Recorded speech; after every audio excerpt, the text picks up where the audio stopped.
Making a video. Yes, so I have extra 20 minutes here, so it'll have to be in pieces. But anyway, I wasn't going to play this whole video, but I said, what the hell, this is sort of a good subject. This is this whole Nietzsche thing. He has some quotes here, and it's just this... Yeah, it's good to just keep playing with this a little bit and get to the... what? The small, skanky penis and the tiny, dirty mind. Yeah, that is Nietzsche. That is this nonsense, this mush. So, Nietzsche was always this, he talked big like this. He was famous for the God is dead line. He didn't do any of the God killing, actually. He didn't make any great arguments about the non-existence of God. Didn't make any great arguments about evolution because, frankly, he didn't even understand the theory very well.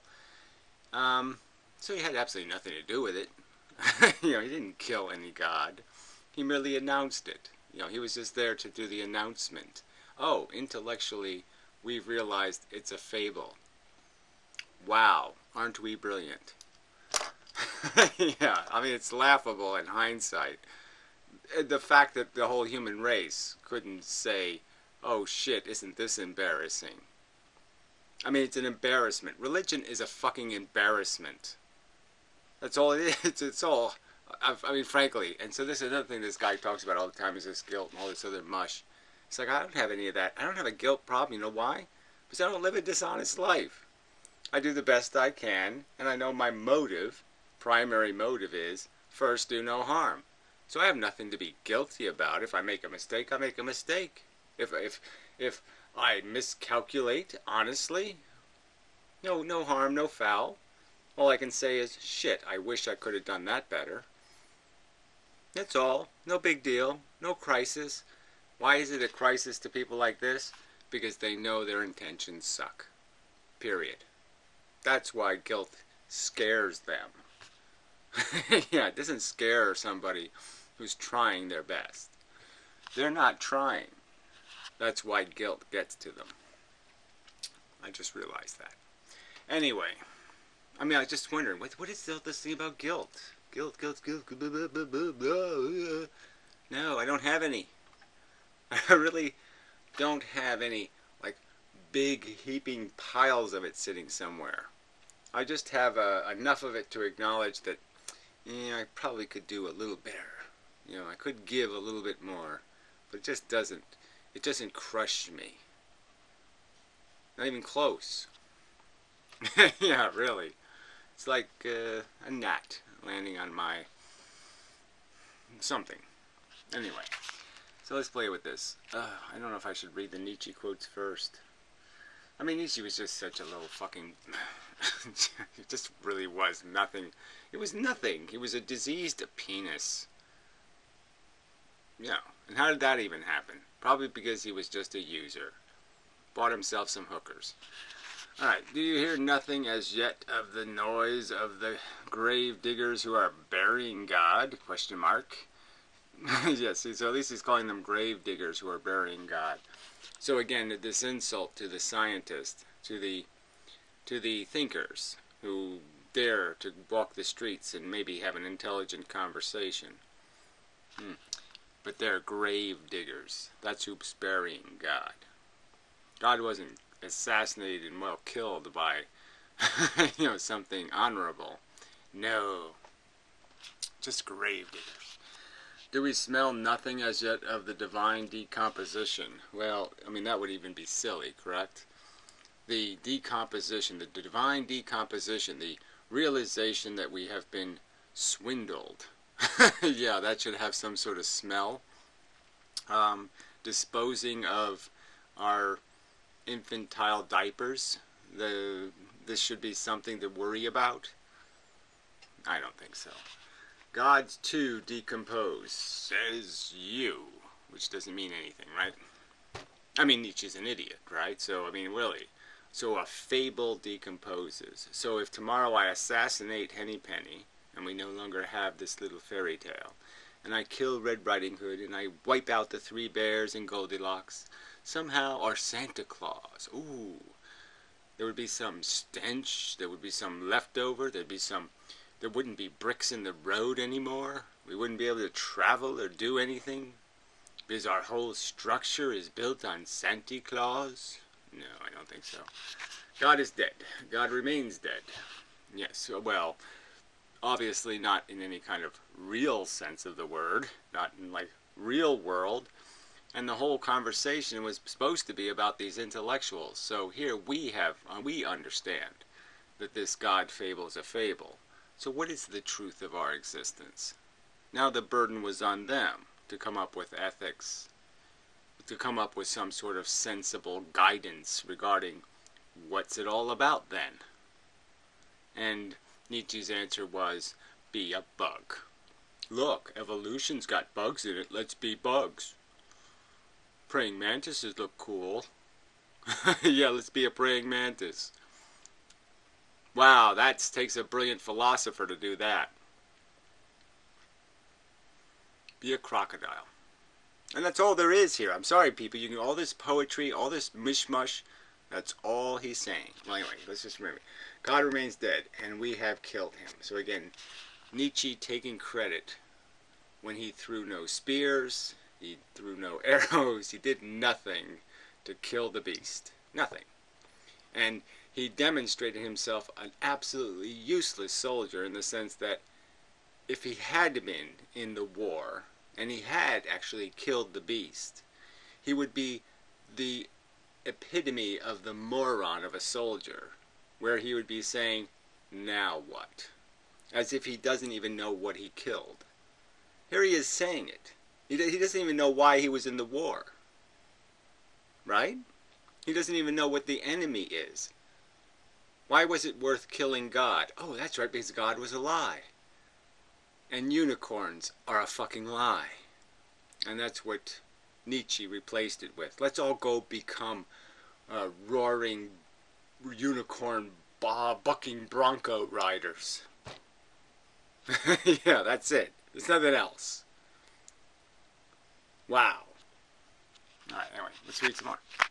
How shall we comfort ourselves, the murderers of all murderers? So again, you murder a fable, and look at it. Look how he's talking. Like he actually killed something big and monstrous and huge.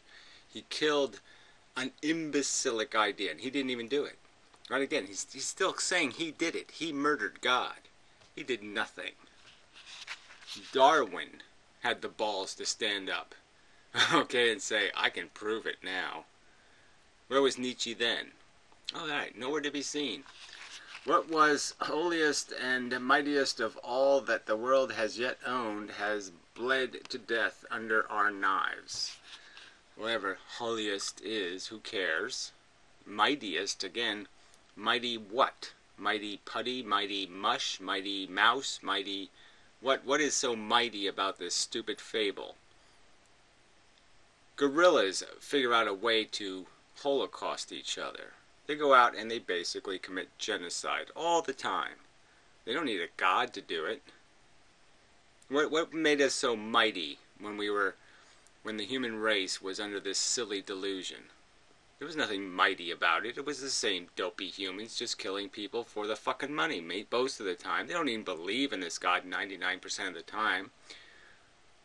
Any holy war, I bet the holy warriors weren't thinking about Jeebus when they were doing their holy warrery. No, they were thinking about how much of this shit do I get to melt down into some money. Who will wipe this blood off us? Again, the tragedy. Oh dear. Yeah, we killed a fable. What water is there for us to clean ourselves? So all this poetry, all this woo woo woo, we knocked the jolly green giant down. Now what? Yeah, really. Good. Yeah, fantastic. Let's have some stewed beanstalk. What festivals of atonement, what sacred games shall we have to invent? So now this implication that somehow we're still religious. So we killed God, and yet we're going to do atonement things, and we're going to do sacred things. Again, why? Why would I do that? The very thing I rejected at 5 years old was the very notion that God needs me to step on certain little squares, and I can't step on a crack or I break my mother's back, or all this bibbly babbly boo that I say these little special words and everything's okay. The very idea of that was so, even at 5 years old, I could figure, why would a God give a fuck about this shit?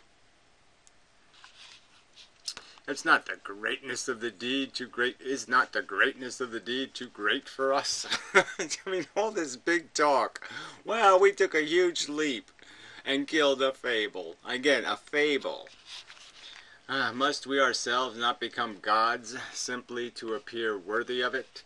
No, what you must do is take responsibility now, okay? You took away the pacifier, the little rubber fake boob, the fake tit and fake nipple in the mouth of man, and now you have to grow the thing up. And now you have to take responsibility. It's going to grow up now. It's not going to stay retarded.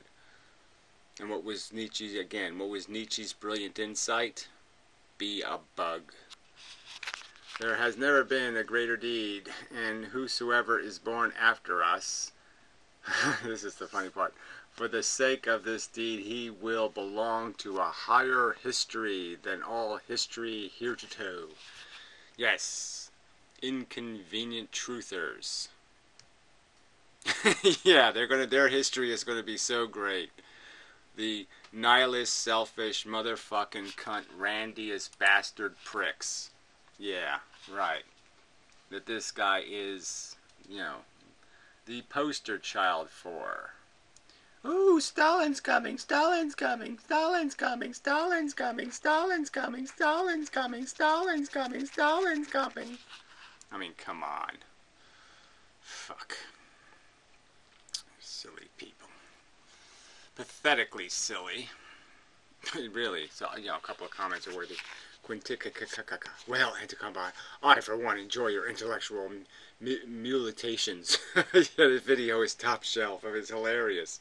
That coming from, alright, a video about, right, the title has individualism in it.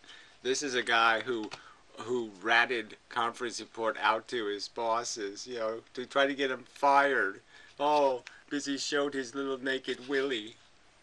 The herd versus the individual, and this is the fucking kind of pricktard that shows up to say, oh yeah, I'm right with you, buddy. Amazing.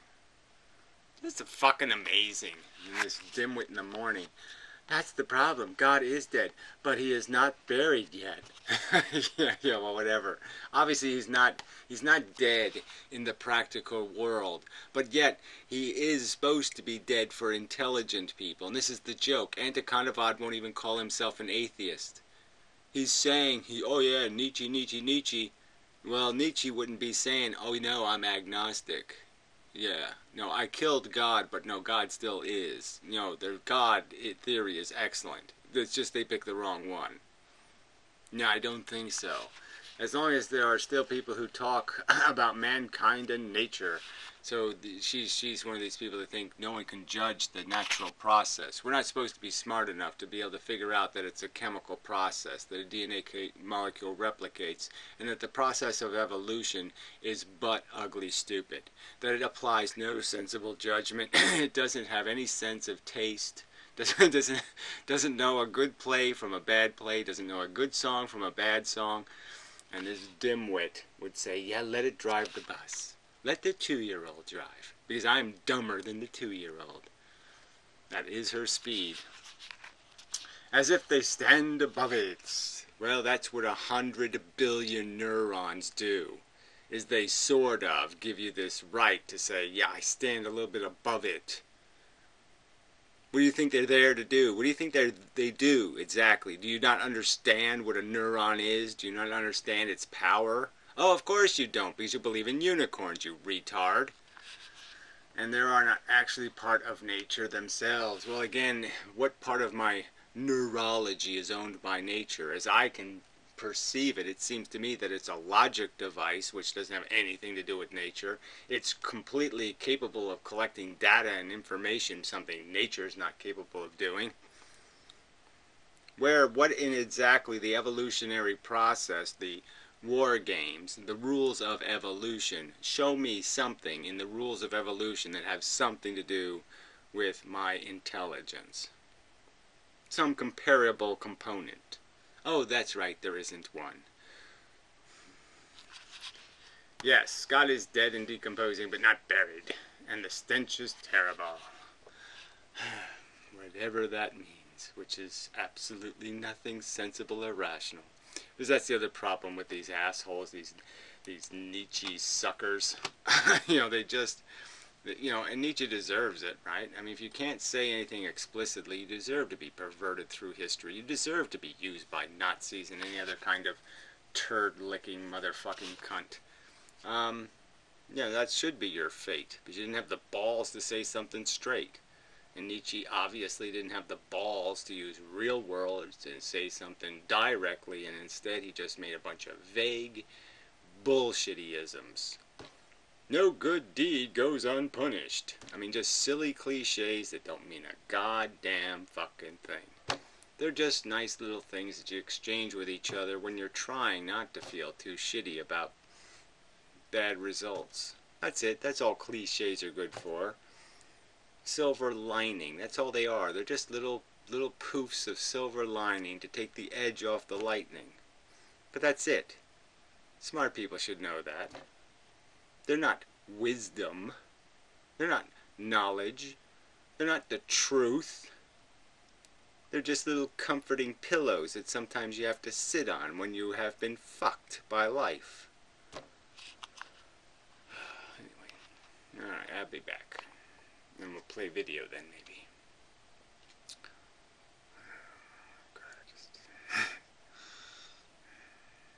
I mean, it's just so depressing that you have to actually explain to people, look, God is a fable, you retards. Evolution is the truth. And evolution isn't smart.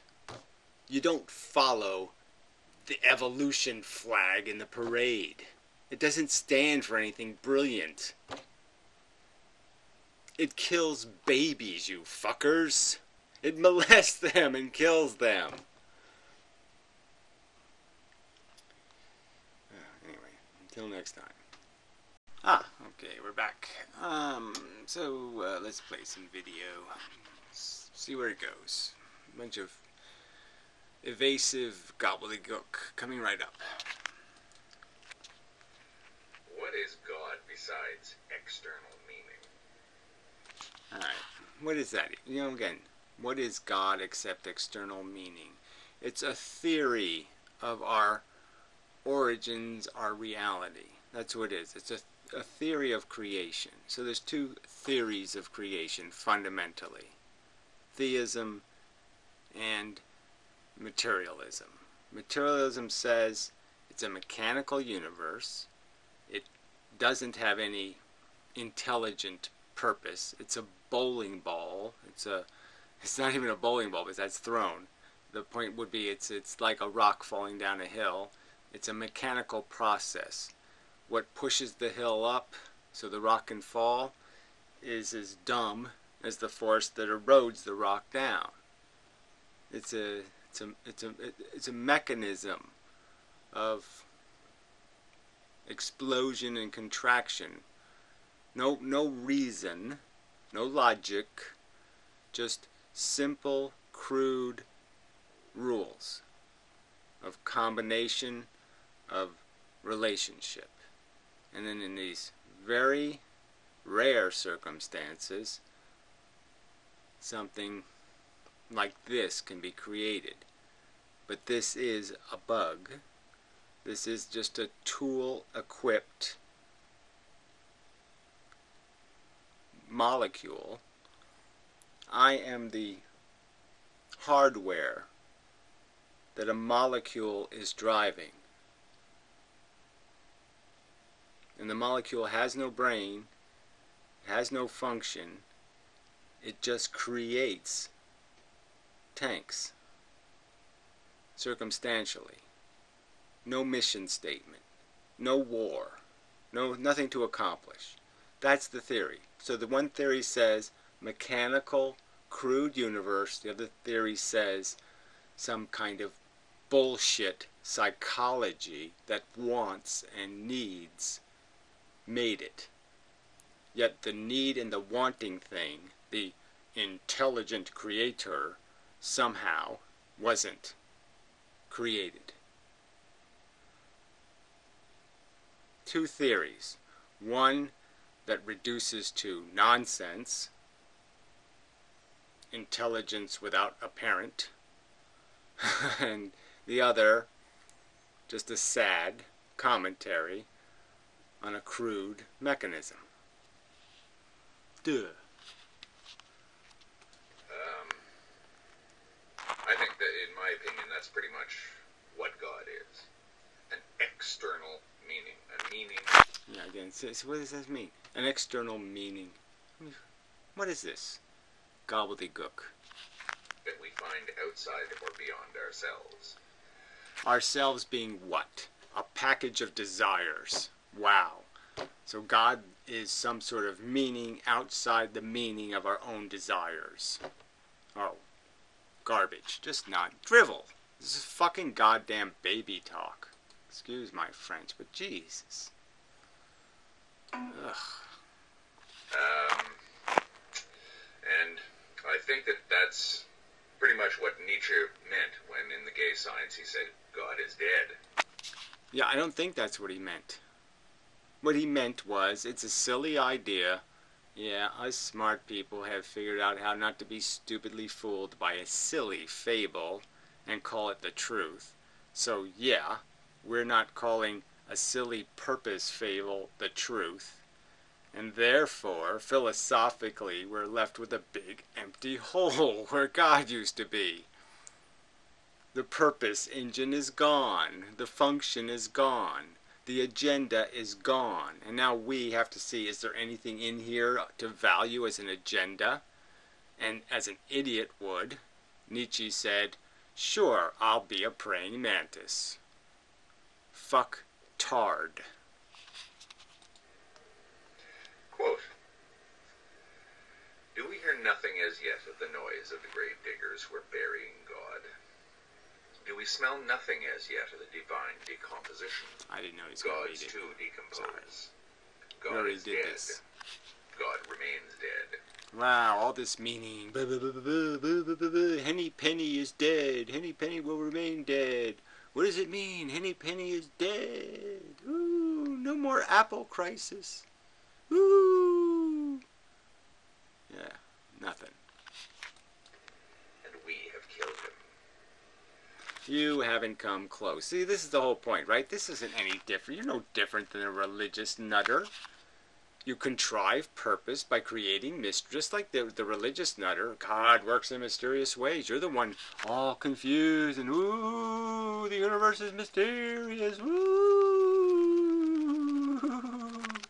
You just replace God with a set of hobgoblins and jibber jabber.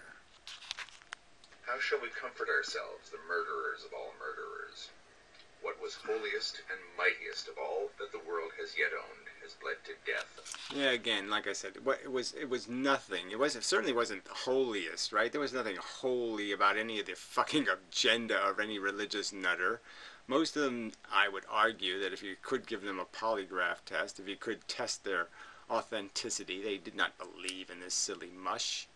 Okay, they just used it as an instrument to consolidate power and justify building temples. Under our knives. Who will wipe this blood off us? What water is there for us to clean ourselves? What festivals of atonement? What sacred games shall we have to invent? Exactly. So again, these are the questions only a religious nutter would ask, right? Because they think they've sinned. They obviously think there's still a God that's judging them or something. Why would they need to atone? Oh, we killed a fable. Gee, we must atone. No, nothing to atone for.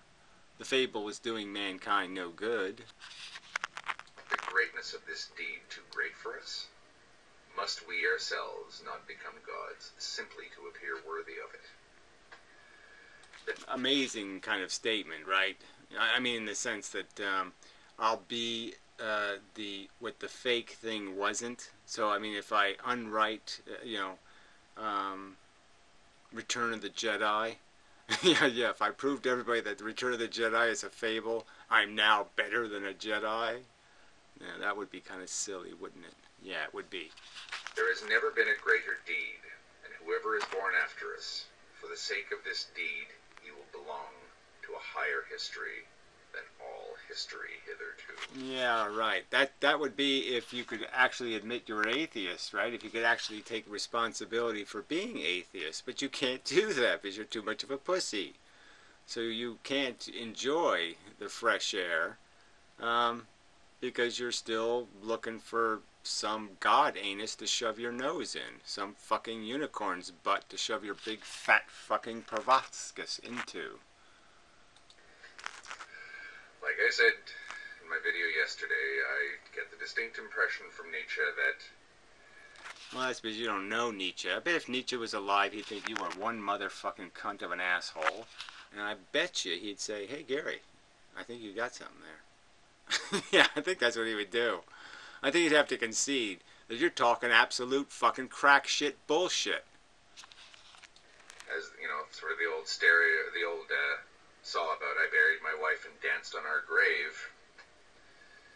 The madman buried God and danced on his grave. Well, does this make any sense at all? No. What is this poetry? What is this shit? I buried my wife and danced on our grave. What does that even mean?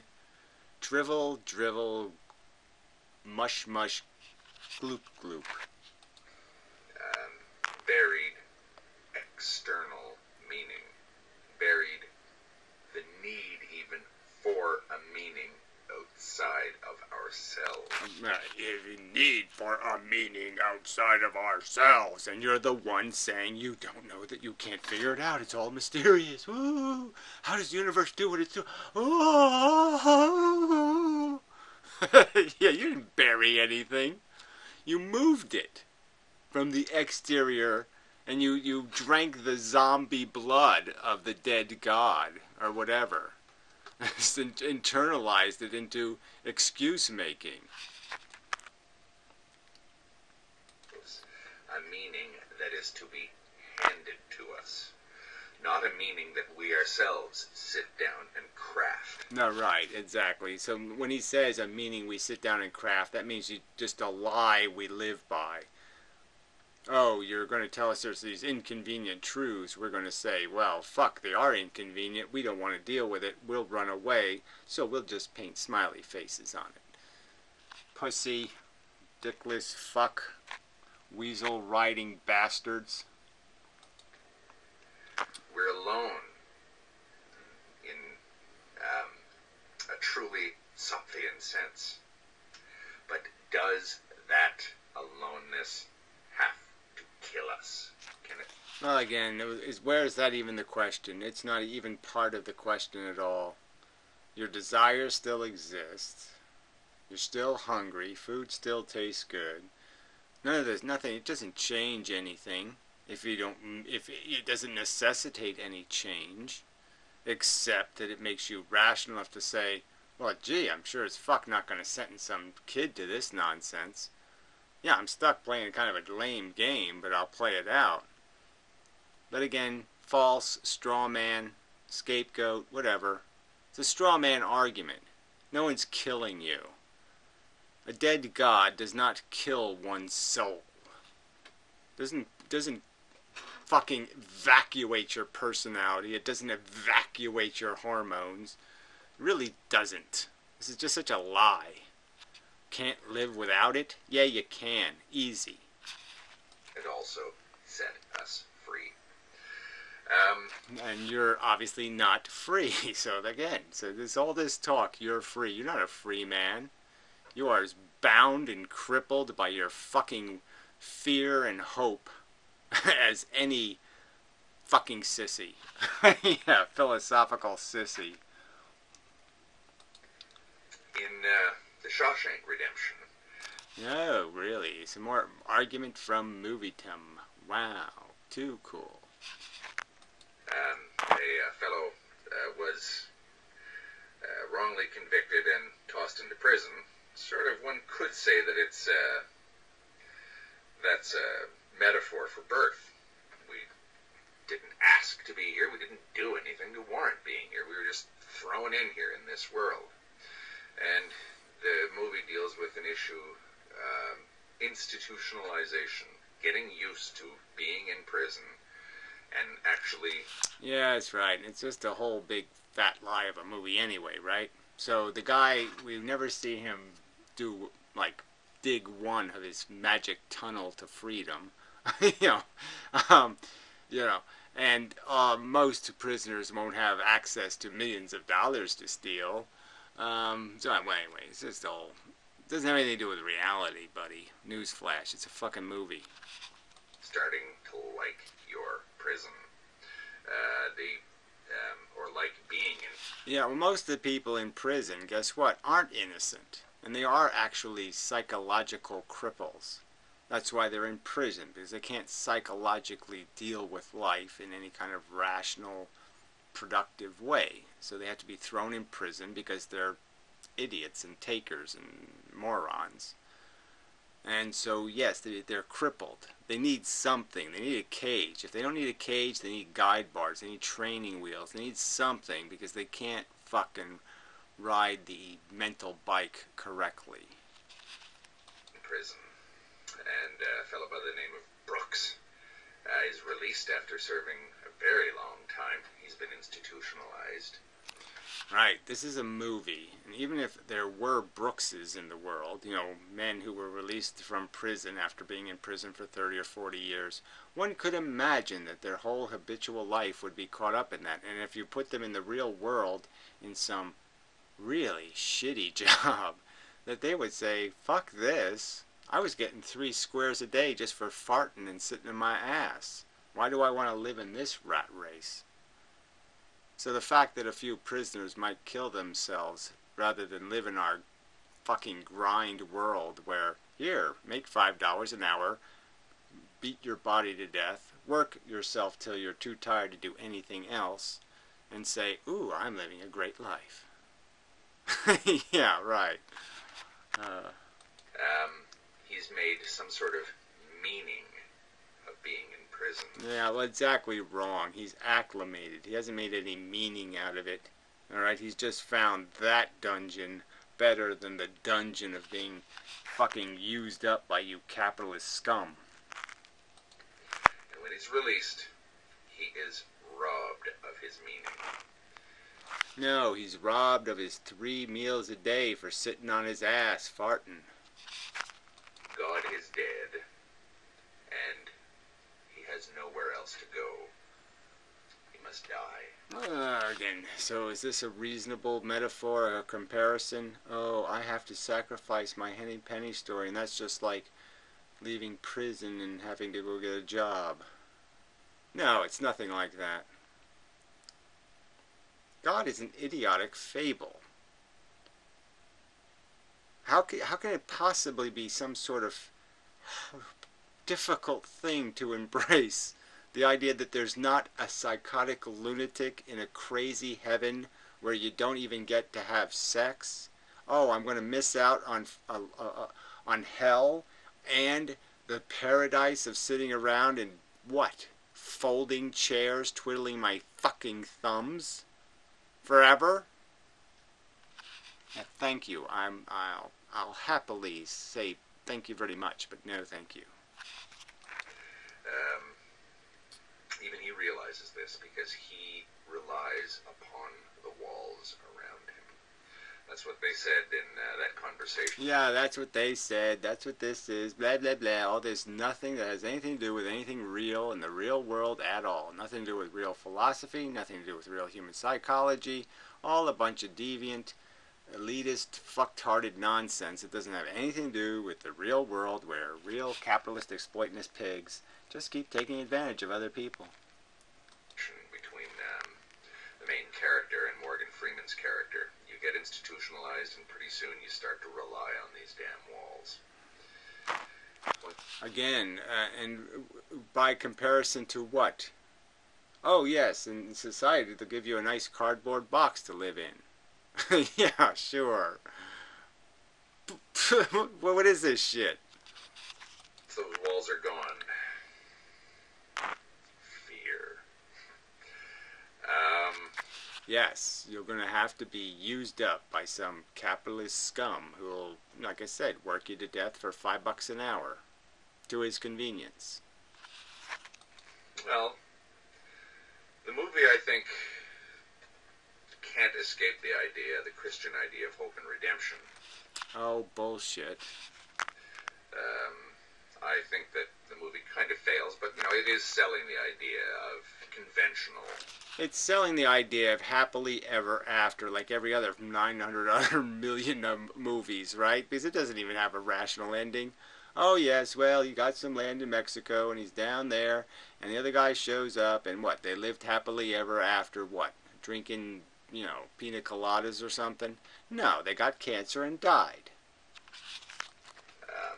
Ways of dealing with the frustrations and the horrors of life. Hope. Well, I don't. Yes, momentary adventurism. Period. It's not hope. It's a momentary wank. Subscribe to that point of view, but I understand the way that it's phrased. It's almost as though Brooks was one of the prisoners who was tossed out into the light. No, it's just a silly happily ever after story. That's all it is. That's it. Yes, waste 20 years in prison. Slide through a poop chute, into a sewage drainage pond.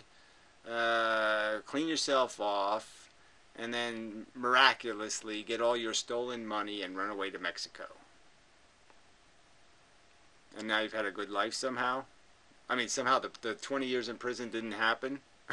Yeah, I think they still happened. And again, what are you going to do? Oh, that's right. I'll fuck some whores, get cancer, and die. But see, they don't show that part, right? Because if they showed how the story really ends, well, then it wouldn't be... You'd say, why the bother? Why bother with this Cinderella crap if she's just going to get ovarian cancer and die anyway? And her kids are going to be drunks and, get killed in a head-on pumpkin collision or something. And he couldn't handle it, and he committed suicide. Southeast caveman again. Well, now he's back to the Brooks guy, but whatever. Whatever. Zofke's cave, blah, blah, blah, blah, blah, blah, blah, blah. Again, it's, our psychology and our philosophy do not have to have perpetual intercourse. I mean, you can separate these two things now and then. One can go wander off and do something serious, and the other one can just be an asshole. And that really, the two don't even have to even bump into each other if you're at all careful. And you can just recognize that you live one way, you think better. Not complicated. So there's times when you're talking serious about life, and then there's times when you're fucking hookers. And you should be able to tell the difference. I mean, fuck. Thinking and eating potato chips are not the same thing. Well, Nietzsche says... Asshole says... There has never been a greater deed, and whoever is born after us, for the sake of this deed, he will belong to a higher history than all history hitherto. Yeah, again, so where's the evidence of any of that higher history? People living unsustainable lives, more and more trivial, more and more crass, superficial. We have things called me generations, which might as well be called Nietzsche generations. Is there something beautiful or magnificent in any of that crap? No. The fact that we've killed God forces us to make our own meaning. Well, there you go again. So, no, finding the truth, no, that's not what you're going to do. So you killed one theory of truth that was nonsense. Now your obligation is to say, well, let's do this truth-seeking thing honestly now. Right? We had this old antiquity theory, and because the bigots wouldn't let go of it, they killed anybody who wouldn't honor their silly investment in it. They retarded the human race for thousands of years. Well, now we're finally getting free of this retarded crap, and you assholes can't figure out that what you're supposed to be doing is seeking the truth, not seeking a lie to live by. That's the problem with the God thing. It's not the truth. And you don't even get what was wrong with God. What was wrong with God is it wasn't the fucking truth. Another lie is not what the human race needs. And it forces us to craft our own purpose. It forces us... Again, this is not the obligation of intelligence. So again, all you weasels in this comment section, my name, Quintaka, Dew in the Morning, Matthew Shithead, Mystic of the Sands, all you little weaselly cunts. Is that what you're after? A lie to live by? You can't think better than that? You can't think your obligation is a little higher than that? You don't think you're insulting your goddamn intelligence not to be seeking something better than that? You think the answer is, what is answer on Jeopardy would be make up another lie? That's the proper response. God is dead. What should we do? The answer is make up another lie. You think so, fuckheads? Dickless shits. To swim or sink. And to some, that is... This isn't the fucking question. Again, this is just such a lie. Oh, we can't handle the truth. Yeah, that's all. You can't handle it, fuckhead. There's nothing about the truth that an honest man can't handle. An honest man's not going to be devastated by guilt. He's going to understand he did the best he fucking could. He tried to be careful. He tried to be responsible. He tried not to be an asshole. The only way guilt can be effective is you have to be trying to be something else, asshole. Lethal. So another lie. You can't live without lies. That's all he's saying. You can't live without the lie. We have to have a lie. We have to have a lie. And somehow these fucking non-God lies are better than the God lies. The delusion, the belief in leprechauns riding fucking unicorns is somehow a better lie than God? Yeah, it's no better. That is simply asking too much. They need those walls. They need a lie. So that's all he's saying to you people. You all need lies.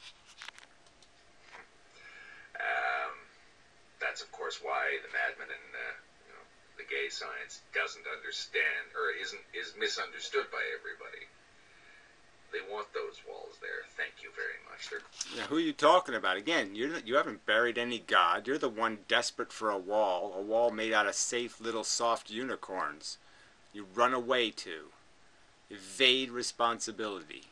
Hiding behind unicorns. You fucking pussy. Quite happy down in Plato's cave. He alone sees that there's a place other than the cave. And of course, that's why he's a madman. He's only a madman judged by everybody else, as understood by everybody else. Kind of makes you reassess your view of insanity, in a way, as a pathological... Yeah, right. This has something to do with reality, too. So, yeah, all the insane people are really tremendously enlightened. Yeah, eating their own poo, yeah, that really actually makes sense. Bang your head against a brick wall, yeah, that's actually smart. Yeah, I don't think so. State. Because what is sanity in this context? Sanity is recognizing that we probably need to know the truth to be able to navigate a life rationally and reasonably and productively and sensibly. That if you're going to play any game, you're going to have to know how to play it. And to know how to play it, you have to know what the fucking game is. You have to know the territory. You have to know the rules. And you've evaded that truth. Plain and simple. You're not playing the game of life. You're playing the game of silly delusion.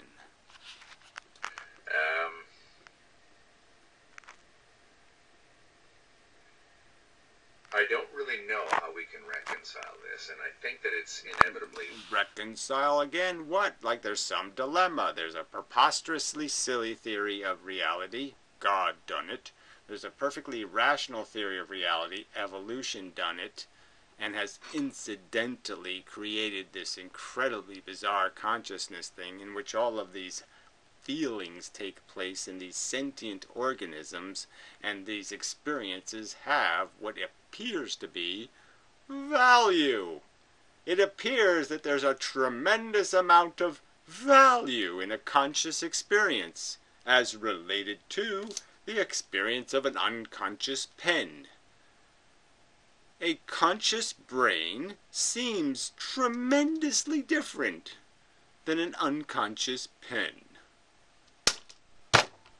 What are we going to do with that dilemma? Ooh. Oh, is that so? Wow, I can't figure that out. That's too complex a mathematical equation. Suffering sucks. Ooh, no. No, we can't deal with that. Fucking assholes. What inevitably what you have to do is to sort of come up with some version of the herd or the non-herd. Here we go. The version of the herd and the non-herd. So this is going to be our choices now. Any individual is great. Even if he's banging his head against the wall, even if he's eating his own poo or drinking his own urine, he's an individual. That's always cool. And those ugly, stupid herd things where they go, well, you know, we probably have to have Social Security because the old people get old and they spend all their money, and we have to have some kind of system because they're going to waste all their money and they're not going to have any money when they're old, and then they're going to be begging on the street for cat food, and we can't have that because it just fucks the game. So we have to have these little rules of civilization. So let's malign the people who make concessions to practicality and reality, and let's glorify the wonderfully stupid fuckers who get drunk and drive their car into your fucking living room because they're individuals going against the herd. Puke. To make sense of this, the herd is institutionalized and needs those walls and will die without them. Whatever this means again, right? I mean, I'm not for any kind of herding. I'm not for people being sheeple. I'm for them understanding the world they exist in.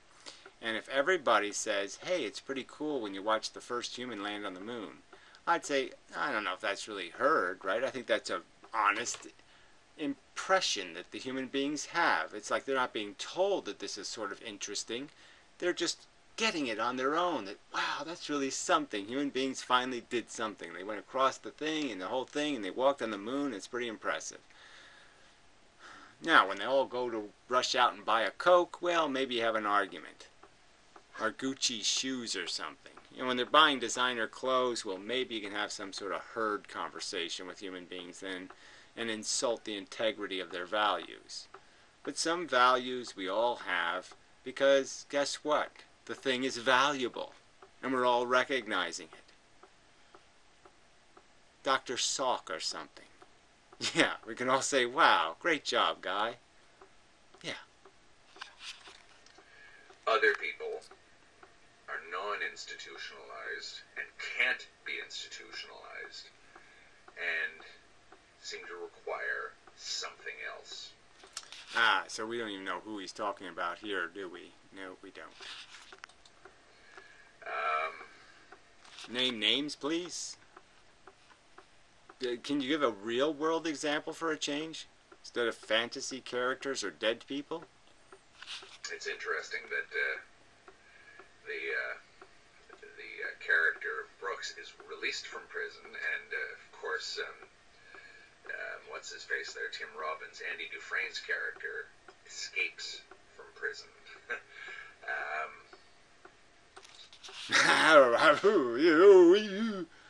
Oh, wait a minute. Yeah, that doesn't sound like something interesting to me. Yeah, one guy got released and one guy escaped. Yeah. See, he makes everything dramatic when it's not. He escapes because he wants to escape. He escapes because he's not institutionalized. He escapes because those walls haven't. Because he, at one time, had a better life. That's right. See, he at one time had a life. Where the Brooks character never had a life, went to prison, and then didn't have a life again. See, that's the difference.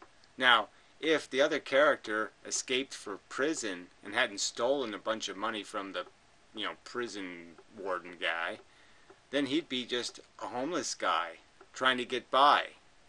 Can't get a job. He'd be going to Mexico with no money. Being in Mexico with no money isn't probably going to be much more fun than prison. Newsflash. Given him meaning, they continue to oppress him. He must break out. He is not of the herd. He hasn't learned to make the best of being in prison. That's right, because he knows there is a better, where the other prisoners never had it so good. Yeah, that's the fucking truth of it. For many of the prisoners, they've never had it so good. What would you say about a person like that? And remember, I'm not talking about actual... Who cares? It's a fantasy character. Let's ask the question, what do I would say about weaselly assholes taking credit for killing gods they didn't even throw rock one at? Yeah, what do I say about them? Fuck you. Being in prison, I'm talking about being in perhaps Plato's cave. Shawshank, the prison, is just a metaphor for that in a certain reading of the story. A certain perversion of the reality, right, where Brooks went from having a wonderful life to going to prison, and then he went back to his wonderful life and couldn't handle it. None of that happened. What are we to do? How are we to fundamentally reconcile this? Again, I said a lot of people that I come across... You don't come across anything. You don't cite anything real. You're just such a fucking liar. None of these stories have any meaning. None of these accusations are against real people. This is all straw men and scapegoats. None of this shit is real. Pussy. And giving them the benefit of the doubt. And Choron seems to be one of them, with a somewhat democratic, egalitarian bias, I guess, or it looks that way to me, which Zaphe seems to have as well. Whatever any of that crap means. He obviously has a huge bias in the sense that he has all kinds of bad things to say about civilization, which is kind of just stupid. Just plainly ignorant. You have to pay a price for it. That's right. Civilization isn't free. Organization isn't free. Architecture isn't free. To have a good house, you have to cut a bunch of lumber into pieces. That's right. You have to cut its head off. You have to cut this off. You have to shave this. You have to refine that. You have to cut off a lot of useless bits. That's the price of it. Says metaphorically. That one truth applies to everyone. There is only one truth. There is only one way to see the universe. There's a one universe, fuckface. That's right. That's what you believe in. If you either believe in God or you don't. And if you don't believe in God, it's quite obvious. It's a material universe run by crude forces. Everything else is a religious theory. There's only one explanation for all of this. There is no actual difference between the herd and those who are outside of it. I don't even know. Is that really part of this calculation? The psychology of herd versus, psychological dependencies versus what? Philosophical dependencies? I don't think there are such a thing. So they're all psychological dependencies, and that seems to be what you have, fuckhead. You have an ego problem, jackass, and that's why you're making rationalizations not only for your own fucked-hearted asswipe life, but for the human race itself. And that's all this is about. It's just about your fucking ego. right? You are completely owned by the DNA molecule. You've acknowledged it. How can I go against my nature? So you've already conceded, okay, that you're just a psychology owned by a figment, a fucking mother nature that doesn't even fucking exist. It's just crude forces, and you're saying you're going to be obedient to them. Again, it's like saying, let the 2-year-old drive. I can't take command of the Starship Enterprise. No, let the 2-year-old drive the ship. Pussy. Advocate responsibility. Deny the fact that you have the neurons. You have the most neurons. Well, guess what? The one with the most neurons has the most responsibility. That's where you look first. When there's a bunch of dead, gutted, molested children on the floor, go find the person with the most neurons in the room and blame them. There is no lone wolf. There is no Steppenwolf, to use Hermann Hesse's term.